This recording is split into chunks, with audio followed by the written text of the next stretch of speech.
भगवान जगन्नाथ की अद्भुत कथा। बहुत समय पहले की बात है। भारत के पावन नगर पुरी में समुद्र के किनारे एक महान राजा राज्य करते थे, जिनका नाम था राजा इंद्रद्युम्न। वे भगवान विष्णु के परम भक्त थे और सदैव ईश्वर के साक्षात दर्शन की इच्छा रखते थे। एक दिन उन्हें ज्ञात हुआ कि धरती पर स्वयं भगवान एक दिव्य रूप में विराजमान है, जिन्हें नीलमाधव कहा जाता है। ये सुनकर राजा व्याकुल हो उठे और उन्होंने अपने सबसे बुद्धिमान पुजारी विद्यापति को उनकी खोज में भेजा।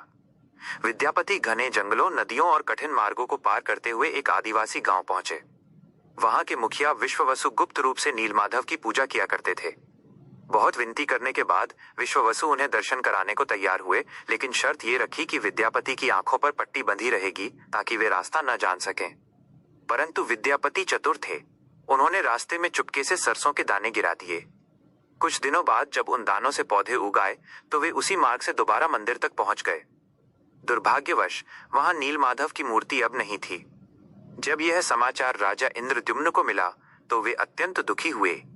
तभी आकाशवाणी हुई, हे राजन, समुद्र तट पर जाओ, वहां तुम्हें एक दिव्य काष्ठ लकड़ी मिलेगी, उसी से मेरा नया स्वरूप बनाओ।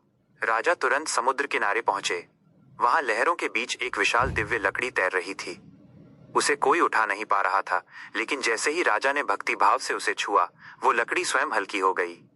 कुछ समय बाद एक वृद्ध बढ़ई महल में आया। वह स्वयं विश्वकर्मा थे, लेकिन कोई उन्हें पहचान न सका।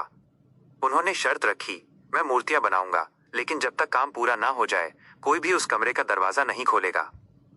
राजा मान गए। कई दिनों तक कमरे से केवल औजारों की आवाज आती रही, लेकिन फिर अचानक आवाजें बंद हो गईं। रानी व्याकुल हो उठी और उन्होंने राजा से दरवाजा खोलने का आग्रह किया। राजा ने जैसे ही दरवाजा खोला, वहां कोई बढ़ई नहीं था।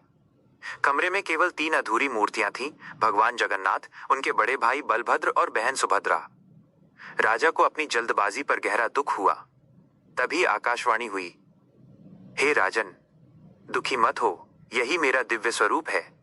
मैं इसी रूप में अपने भक्तों के बीच रहूंगा। राजा ने पूरे विधि विधान से उन मूर्तियों की स्थापना की। तभी से जगन्नाथपुरी संसार भर में श्रद्धा का केंद्र बन गया। आज भी हर वर्ष वहां भव्य रथ यात्रा निकाली जाती है, जहां लाखों भक्त भगवान के दर्शन कर धन्य हो जाते हैं। इस कथा की सीख, सच्ची भक्ति में अहंकार का कोई स्थान नहीं होता। भगवान अपने भक्तों के प्रेम के भूखे हैं और वे उनके भाव को समझकर किसी भी रूप में प्रकट हो सकते हैं।